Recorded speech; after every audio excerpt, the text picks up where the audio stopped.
We are Jamesdavis. That's one word. And we're hanging with Rob on Front Row Live. You guys already sound checked, I assume. Yes. What was that sound check like for you guys? Because I always hear different stories on when artists are here for the very first time. Really? It sounded beautiful to me. The main thing for us that's important is the house. Yeah. And the house sounded great. So yeah, sound check went great. Right. Yeah. So, tell me a little bit about the music that, you guys are releasing right now. You guys are currently in the process of working on a new EP. So how different is this EP from the previous? Actually finished. We finished it. There we go. Yeah. There we go. We're ready to hear it then. Yeah. How different is this EP compared to the previous work that you guys have had before? I mean, in my opinion, I don't think it's so different.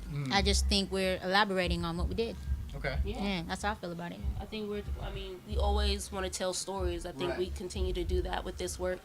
I will say from the previous project, I feel like you hear more of all three of our voices. Okay. Because usually we don't care like if it's all three of us or just one of us. We just want to make sure that we're getting the message across and the song is what it is. Right. But for this project, I feel like on every record you hear us individually, which is dope. Nice. Yeah. So, do you mean like you guys each have your own type of song, or just throughout the? Throughout the songs, we do have kind of like our own song, I guess, as far as style. Like there's a record called Black Leather Bag that I feel like is totally Austin. There's a record called I Will that is Jess. Okay. And then I guess This is my first one, lead. I think so. First record, lead. Yeah. On the project. Yeah. What was that like? Nerves? No. No, not at all. I took You were ready for that moment. I was a always been solo doing singer, this, yeah. and so I wasn't interested in, Right. So now, why not? we having fun. So one thing that drew my attention to your music is your storytelling. I love listening to music for starters, right? But I don't think there's so many artists out there that are amazing with storytelling, and I feel like you guys tackle that so good. How do you guys perfect your storytelling, and how does? We want to say thank you for saying it because I think that's a big goal of ours. Because I think the people who we looked up to as artists were definitely great storytellers like me, Curtis Mayfield, Kid Cudi. Right. You know what I'm saying? For her, Everybody, no. No, seriously, yeah. But that I think we're conscious in that as far as like when we talk to each other, that's we want it to be like we're talking to the listener. Right. And I think that's always the goal. We want to communicate. Right. And even like the record's something to talk about, like I am telling a story, but it's about communication. Yeah. And what's crazy is it's more so about us. I know it's Not a relationship. I think us, like Us as in the three of you? the three of us, like we're siblings, and me personally, I believe we're just getting closer. Like we're allowing each other to be who we are, and we're talking more. Right. And to be honest, I don't think we used to have that. And when you have something this great, I think what we have is great. Like I would give my life for these people, Right. and so would they. So it's like, why not talk things out? Why not? Maybe we don't forgive other people, but we forgive each other. No, I'm just saying, we forgive everybody. But I'm just saying, in real life, like we give something to each other that we maybe don't give to other people. Right.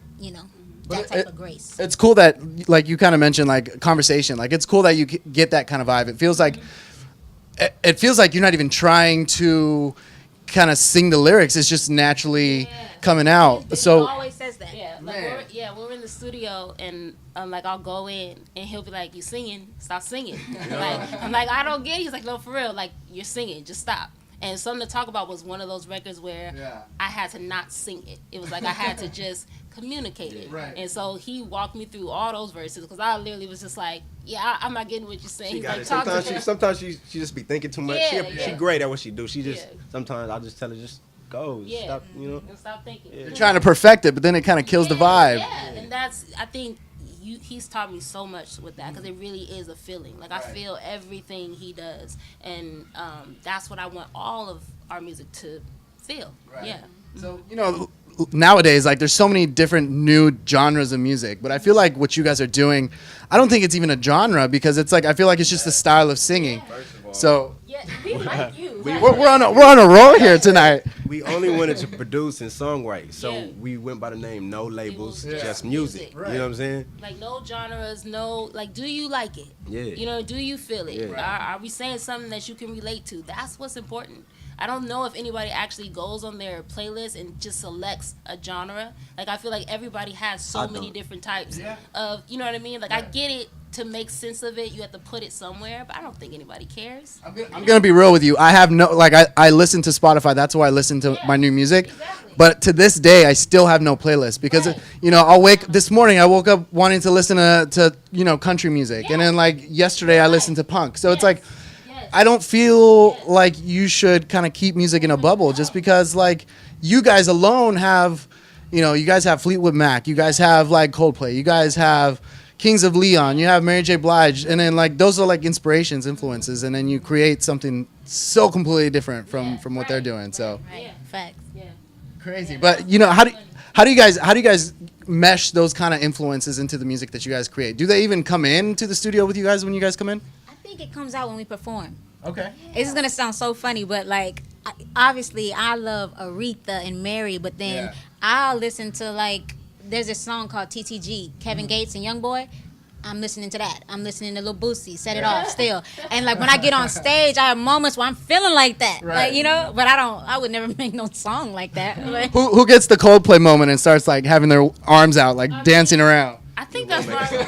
That's you all would make of a song like that. Because I'm a writer of a song like that, so she would make a song like that. She would make a song like that. I feel like I think we all do. Like there's moments where I look at Austin and there's an energy where I'm like, this Curtis, or it's a Leon Ware, or it's, you know what I mean. And I think I see it in even Jess when she's singing certain things, like, oh, look at Janice, like just because it's a feeling, like I can feel what she's feeling when we first heard Janice sing. You know what I mean? Like that's the thing. Janis Joplin, by the way. Yeah, Janis Joplin. Yeah, sorry. I don't know. Yeah.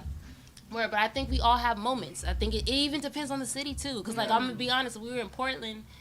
We did a cover of Zombie, and it was just like, oh yeah, I felt so rocked out, just like on some other shit. Like, I gotta hear that. I'm sorry to cut you, but I gotta hear that. Yeah. That's You crazy. stand for the show, right? Yeah, definitely. Yeah. So I think we allow ourselves to feel our influence always. When it comes to going in the studio, I think it's not conscious. It's just we listen to all this music. It's gonna come out somewhere. Right. Yeah. So I mean, if I were to go into the studio with you guys, like, what can I expect? Like, do you guys sit down together and start writing music, or are you guys like in your own kind of world, and then something comes out and then you bring it to the next? He lives at the studio. Yeah. Ray goes, gets her work done, comes home, sleeps for a couple hours, goes back. Austin doesn't leave. And then me, when it's time to record, I'm at the studio. Yeah. Because I'll That's- send her, like, if I go in and I have a whole melody, and maybe I don't have lyrics, maybe I just don't, I'm not, I can't articulate it. I will send her the whole melody. She will do the lyrics at home, and then I got it.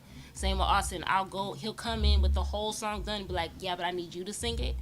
And maybe do some harmonies or something, just like do you. And then that's what I don't think we don't do a set way, Right. but we're all involved. Yeah. And there's 3 vocalists here, so I mean, is there ever an argument or a fight to see who's gonna be, who's gonna sing this, who's gonna sing that, or does it kind of vary on? The argument happens because Ray might want more of our voices. Nah, it sounds good That's not a problem though. Yeah, like the argument would be like, no, Aus, I want you to do a whole verse. He's like, it doesn't need it, and then, Right like that's. already. I think that's the only We argument just we want to have. create great music. Yeah. Right. If it sounds great already, what's the point of fucking around with it? right. You know what I'm saying? For sure. So what can fans expect with Masterpeace? Like, what is the deal with this EP? I think that fans or supporters will get all 3 of us this EP. And honestly, we might even be reintroduced to them, to be honest. Yeah. Because we being very honest on this one.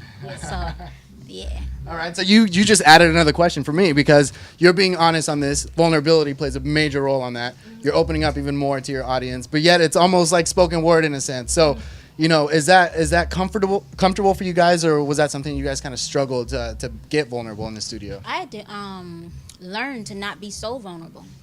I'm so comfortable with it. I really don't care what people think of me because I know everybody's going through what I'm going through or something like it. Right. Everyone is. It's just that I'm the one that's comfortable to talk about it or cry, right? You have the platform. Well, yeah, that too. But because I meant with my personal life as well. right. But I think there's a way to be vulnerable also. Like and I think that's the way we're doing it on this EP in my opinion.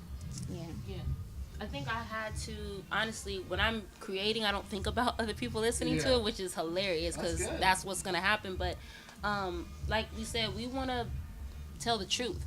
So, you can agree with that truth or whatever, but it's still our truth. Right. And I think that's our intent when we create. I don't actually think about anybody hearing it. I should, but to me, like, it matters what they think. Right.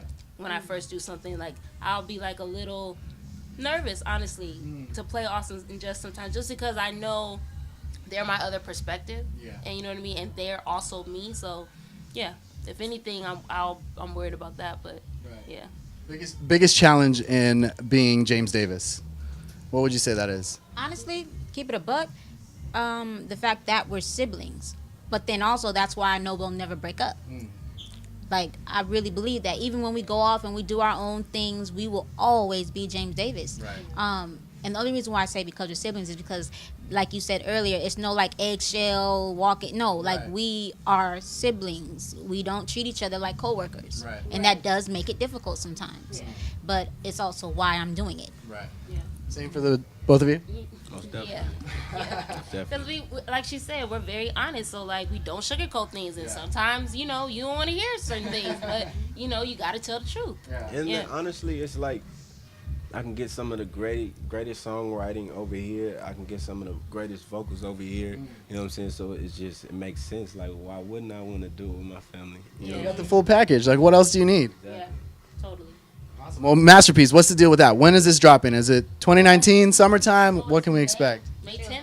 Yeah, May 10th. So it's like next week. Yeah, next week. Yeah, I know. That's why I said, are we in April or May? I really don't know. We've been on the road. We're going overseas on the 14th of May. So, like, we drop our project, and then we're going on the second leg overseas with Kelly 47. Okay. So, like, my days are kind of, like, all over the place. But, yeah, I do know it's coming out May 10th. Yeah. I didn't realize. I know. It's like a week. Yeah. All right, so once that happens, are you guys ready for a headline tour? Is that something that's, like, already in the works, or do you guys feel like you guys want to be openers for a little bit more? I like supporting. I'm not gonna lie. But we've definitely had some recent opportunities just because that's come up. Yeah. Recently, but just with the shows we've done. it's honestly, we'll see, man. We'll see. It's whatever feels right. Honestly, like you don't need to headline everything. Like we could open for the dopest. That could feel like a headline. Like as long as we're happy on stage, I don't care if it's a supporter headline. To be real with you. Yeah. Let's just cross that bridge when we get there. Cool? Cool. Let's get that EP out. Masterpeace dropping May what? May 10th? May 10th. And you guys be sure to check out Jamesdavis. Thanks for watching here on Front Row Live.